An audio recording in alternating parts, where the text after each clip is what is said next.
একজন পুরুষের শখের নারী হতে পারলে কখনোই তোমাকে তার সাথে কথা বলার জন্য জোর করতে হবে না। তোমার সাথে কথা বলার জন্য আগ্রহ তার এমনিতেই বাড়বে। তাকে বোঝাতে হবে না তুমি অভিমান করেছ, সে এমনিতেই বুঝে যাবে।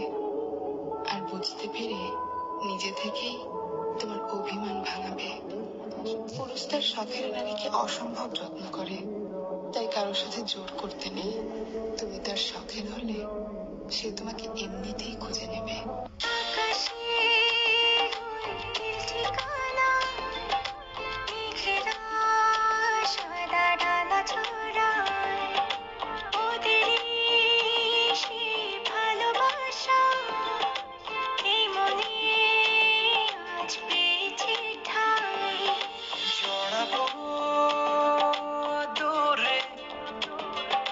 তোমাকে অনুভব